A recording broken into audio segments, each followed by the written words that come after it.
breaching the Ministerial Code by using personal emails to share sensitive government information. So I asked the Minister today, how many strikes before she's out? Minister. Thank you, Mr. Speaker. The Right Honourable Lady has made a number of contentions there, and I'm not, Mr. Speaker, going to get into speculation about the events in question. The Right Honourable Lady will have heard the Prime Minister being very clear yesterday. He was informed of these issues whilst on service of the country in Tokyo at the G7. He was in Japan at the G7. He has returned from the G7. He is gathering the information. What you know of the Prime Minister is that he will deal with these issues properly and professionally. But the first point of that is to gather the information required on which he can take a view. And that is what he is doing. Sir Jeremy Wright. My right honourable friend will recall that the Committee on Standards in Public Life, when I was a member of it, recommended that the independent advisor should be able to initiate their own inquiries into breaches of the Ministerial Code, should be able to determine whether there was a breach, leaving, of course, properly sanctions for the Prime Minister to determine. That has several advantages. It gives the benefit of a decision being taken at arm's length from government, and if I may say to my right honourable friend, it would also mean we will have fewer occasions such as this, and he'll have to answer fewer UQs like this. Minister. Thank you, Mr. Speaker. What the Honourable Gentleman says, of course, is true. It is always a pleasure to be before this House in any circumstances. And to respond to my right honourable friend, I wouldn't wish us to detract from the fact that the Ministerial Code is a Prime Minister's document. It is a code as to how the Prime Minister expects his ministers or her ministers to behave in a set of circumstances. The Prime Minister is the ultimate judge of that Ministerial Code. I believe the first independent advisor was appointed in 2006 to have a role to support the Prime Minister in that function. And I think we must recall and remind ourselves that it is actually the Ministerial Code is a Prime Minister's document, and he needs to be able to take decisions on the back of it regarding his ministerial team. SNP spokesperson Kirsty Blackman. Thank you, Mr. Speaker. Mr. Speaker, this is a descent into absolute farce. Instead of professionalism, accountability and integrity that the Prime Minister promised when he came into office, we are faced with calamity, chaos and corruption. The MP for Uxbridge continues to be investigated. The MP for Stratford-upon-Avon had to leave Cabinet in disgrace, and we are seeing revelation after revelation about the misdeeds and wrongdoings of the Home Secretary. First, the request to organise a personal speed awareness course, and today the revelation that the Home Secretary did not disclose her extensive work with the Africa Justice Foundation, 19 alumni of which are now in senior positions in the Rwandan government. Mr. Speaker, how can the Prime Minister continue to pretend that he's presiding over a government with anything other than their own personal interests at heart? Isn't it the case that the people of Scotland, and indeed all the people of these Isles, would be better served by politicians who actually understand and stick to the principles of public life and the Ministerial Code? Will the Prime Minister ensure an investigation is undertaken into all of the alleged Ministerial Code breaches? Mr. Speaker, what is the point in having a Ministerial Code if ministers simply ignore it? Minister. Thank you, Mr. Speaker. As I said earlier, Mr. Speaker, there is information being gathered, and that will be the first point to determine the next steps beyond this. It's always interesting, though, to hear from the SNP about farcical situations with ethics, and the one advantage of a camper van is, I suppose, it doesn't go very fast. Sir Julian Lewis. Thank you, Mr. Speaker. I have no first-hand knowledge of this particular case, but does my right honourable friend the Minister agree with me that there is and should always be a difference between asking a civil servant to do something which may or may not be wrong, and asking a civil servant for advice on whether something is or is not likely to be wrong if you do it? Yes. Minister. Mr. Speaker, of course, I would agree that there is a difference there, but I wouldn't wish to speculate about this particular circumstance, as my right honourable friend will understand. Lord Russell-Moyle. Thank you, Mr. Speaker. If the Prime Minister is gathering the evidence, he is asking for more information. What is so wrong with just launching an investigation properly through the correct channels? Minister. There's nothing incorrect with the process, which has been conducted properly and professionally. The Prime Minister will gather the information and then decide next steps. It's very simple. Sir Charles Walker. Mr. Speaker, I have an admission to make. The Home Secretary is not on my Christmas card list, and I'm certainly not on hers. And I hope this is a question, not a statement, but I find it hard to get my head around the fact that the BBC sent its political editor halfway across the world to a G7 conference summit where we were discussing energy security, Ukraine, defence, to ask our Prime Minister a question about a speed awareness course. This is the question, why? Why? Minister, no, do it. As my right honourable friend is well aware, the BBC is editorially completely independent. But I absolutely hear what he says. Ellie Reeves. Thank you, Mr. Speaker. When the Right Honourable Member for Fareham was the Attorney General, she tweeted her support for Dominic Cummings driving to Bernard Castle to test his eyesight. When she was Home Secretary under Liz Truss, she was sacked for sending sensitive government information from a personal email address. And as Home Secretary under Rishi Sunak, she faces allegations of instructing civil servants to arrange a private speed awareness course. Every step of the way, it's one rule for members of this government and another for everyone else. What will it finally take to get an investigation? Minister. An investigation will be dependent on the information gathered. The Prime Minister will gather that information. He'll take a decision on the back of the information that he has received. In recent weeks, the Home Secretary has publicly supported the majority view that immigration levels are too high in this country, and she's led the debate on how we can reduce overall migration numbers. Given that 6,000 people are convicted of speeding every day, and like the majority of people, the Home Secretary has paid the fine and taken the points, does my honourable friend agree with me that this leak is a clear attempt to play the woman not the ball, an attempt that undermines our democracy and distracts from the important job of delivering on ordinary people's priorities? Minister. The Home Secretary has an incredibly important job to do. I totally agree with my honourable friend, and I know she's deeply committed, whatever the noise, to get on and deliver that job for the British people. Obviously, information will be gathered, but I know that the Home Secretary is deeply committed to that task and will continue to do it. Of the ethics advisor is at the sole discretion of the Prime Minister. The inquiries that are carried out are at the sole discretion of the Prime Minister. Actions taken on the outcome of any report are at the sole discretion of the Prime Minister. Do you think maybe there's a problem with this process? Certainly the honourable gentleman is aware that an independent adviser can recommend to the Prime Minister that a particular course of action is taken, although ultimately the honourable gentleman is right that the Ministerial Code is a matter for the Prime Minister. It is his code and he has to determine the standards expected of ministers in his or her government. Sir Edmund Lee. What's wrong with this country? We used to have proper scandals about sex or money. Or about Prime Ministers invading Iraq on dodgy evidence in which hundreds of thousands of people die. Apparently this is a scandal, all this moral outrage is ludicrous, that a minister asks her private office about something and she takes their advice. What's happened to the Osmovoly rules? We all know what's this all about. They're attacking a good Home Secretary who's trying to attack the real scandal of mass immigration to this country. Give us support. Minister. I thank my right honourable friend for the question.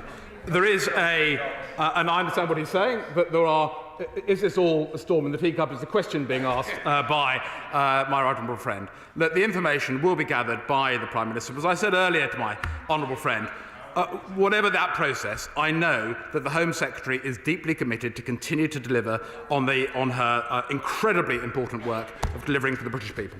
Meg Hillier. Thank you, Mr. Speaker. The Prime Minister promised integrity, professionalism and accountability. I think the first two, we'll all agree, have been shot long ago, even before this latest incident. In terms of accountability, he has now taken personal responsibility for this. But I think the real accountability, I'm sure the honourable member on the front bench would agree, is now down to the British people at the next general election, which can't come sooner. It needs to come sooner rather than later. Indeed. The British people will know that the Prime Minister will act in a professional and proper manner. He always does, and he's doing so in these circumstances. I believe it's not totally unknown for the Labour Party to have issues that they need to look at of a disciplinary nature, and I dare say they have processes. We too have processes, and we'll make certain, the Prime Minister will make certain, having gathered the information, that he does what he feels is right next. Annie Crew. Mr. Speaker, my honourable friend for Broxwell makes the right point about the BBC's political editor, but here we have 50 members or so of the opposition choosing to spend their time debating this question. Does my right honourable friend think that we've been called out in defence? And, Mr. Speaker, we are called out in defence of the government. Does the Minister think that their constituents will be proud of the way their representatives are using their time? Minister. Mr. Speaker, I have a long memory, and I do recall a little while ago an urgent question being asked by a member of the House, and the right honourable lady coming here to defend the Labour Party's actions, amongst other things, on the matter of Sue Gray and an appointment. And I remember the right honourable lady saying what a complete waste of time it was for this Parliament that we were spending our time, wasting our time on these issues. I think my honourable friend raises a very pertinent point. Christine Jardine. Thank you very much, Mr. Speaker. In the time that the Prime Minister is taking to decide what to do about the Home Secretary's actions, any of us could have taken a speed awareness test 17 times and counting. So does the Minister agree with me that this to the public looks like weak leadership and leaves the Prime Minister's commitment to integrity, accountability and professionalism just an empty promise? The Prime Minister does things properly and professionally. It's right that he gets the information and he bases decisions on the information. He does that as Prime Minister on the whole remit of government policy. It's quite right that he should do it on this circumstance as well. Mr. Speaker, does my honourable friend agree with me that once this nonsense has been dealt with, that we should be asking why, when and how this was leaked, because there is also a civil service code to be adhered to?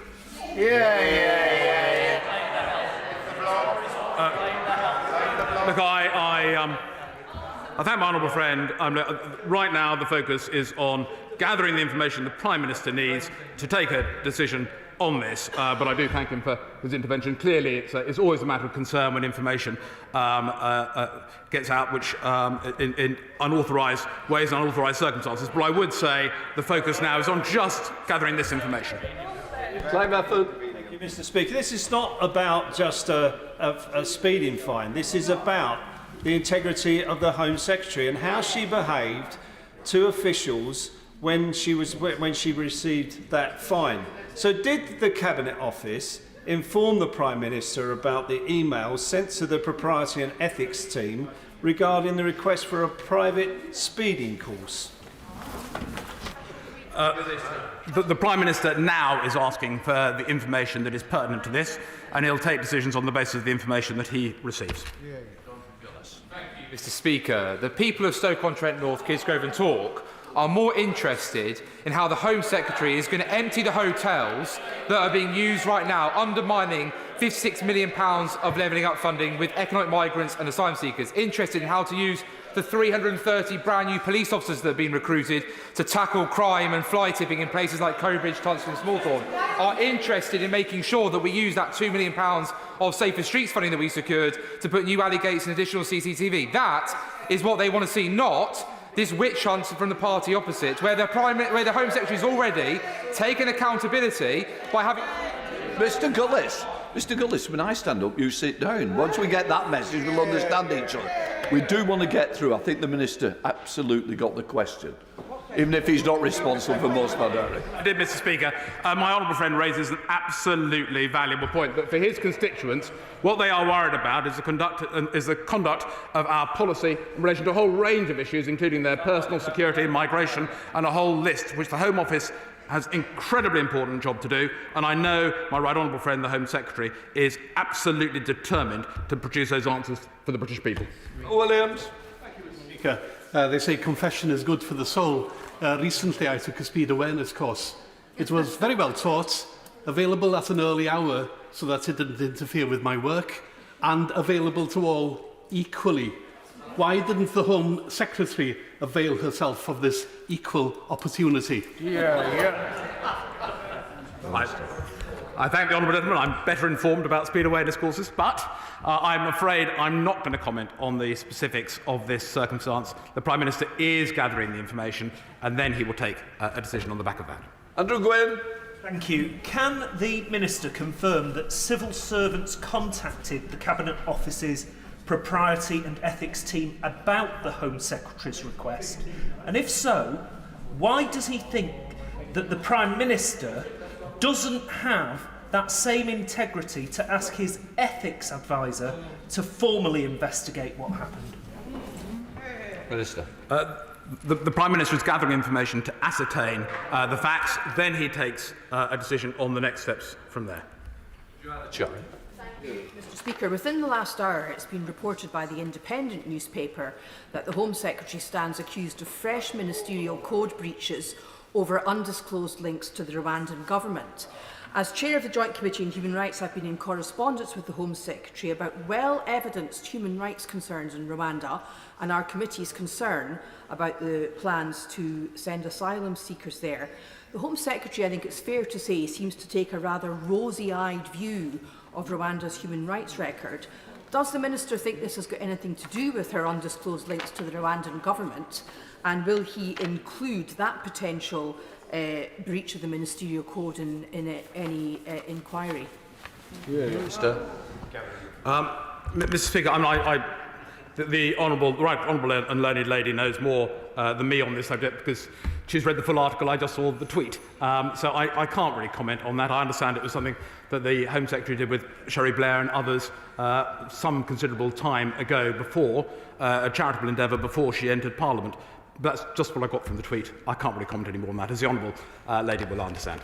Andy MacDonald. Thank you, Mr. Speaker. I received a letter from the Honourable Member for Bishop Auckland, to whom I've given reference to her that I'd raised this today as Under Secretary of State for Levelling Up, in response to the concerns I've raised in respect to the activities at Teesworks. She advised me that there was nothing untoward at play, although I was not provided any details made by her. But importantly, as she was the recipient... Order. Can I just say, I think it might be more a point of order rather than actually in the middle of where we are now. I'm not quite sure. To the Ministerial Code on this particular minister? Right, I think we... Yeah, I know it doesn't say that. Exactly, Mr. Speaker, because importantly, the Minister was the recipient of a properly declared four-figure donation from a party directly connected to these dealings. Surely she should have recused herself, and in failing to do so is in direct contravention of the Ministerial Code at paragraph 7.1 and onwards. Doesn't the Minister agree? Mr. Speaker, you'll appreciate, sir, that I'm not in any position to comment on the kind of allegations that the honourable gentleman is making. I'm not in a position to make any comment on that whatsoever. That's for another occasion. Sure. Can he update the House on the status of the Special Advisers Code, given that the Home Secretary's Special Adviser apparently lied repeatedly to journalists, in clear breach of the Special Advisers Code, and yet the Prime Minister and the Cabinet Secretary have done absolutely nothing? That's right.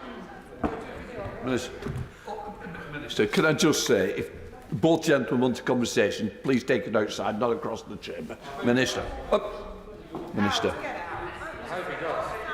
Mr. Speaker, in response to the right honourable gentleman's question, I think the honourable gentleman will be well aware of the contents of the Special Advisers Code, which does set out how Special Advisers should act in these circumstances. I am not in a position to talk about the specifics of this case in these circumstances. This is early days. The Prime Minister is gathering information regarding the overall picture and will take decisions in due course. Stephen Morgan. Thank you, Mr. Speaker. Does the Minister believe that the Home Secretary has acted entirely within the Ministerial Code while in office? Minister. I think it's for the Home Secretary, as we say, that there are two people. That there are. I said right at the start of my statement, Mr. Speaker, that there are. The Ministerial Code is a matter for the Prime Minister. He is the ultimate arbiter on all questions regarding the Ministerial Code, and it's for individual ministers to make certain that they adhere to it. That is the facts of the case. Mike Kingsbury. Thank you, Mr. Speaker. Why is the Prime Minister so weak and indecisive? He can't even refer this Home Secretary to his independent ethics advisor. Yeah. Weak. Minister. I don't know if the honourable gentleman had a chance to be here for the statement yesterday on the G7. What he would not find from that Prime Minister's statement was any suggestion of weakness. You saw a Prime Minister who's just come back from the G7 where he was focused on delivering for the British people, and he went through yesterday the litany of achievements that we have made at that summit. That is a country that is standing up for itself on the world stage, and that is a Prime Minister able to deliver for the people of this country, and that is the main event.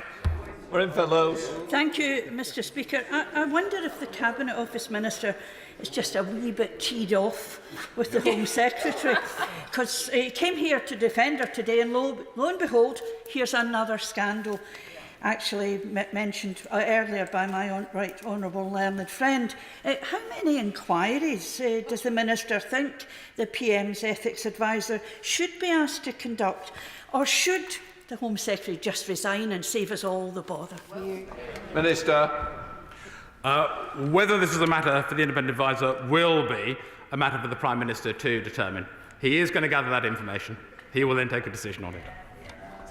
Jim Shannon. Thank you, Mr. Speaker. The Secretary of State has apologised for the speeding, has fully and willingly complied with the police in paying the fine, lessons learned and punishment given.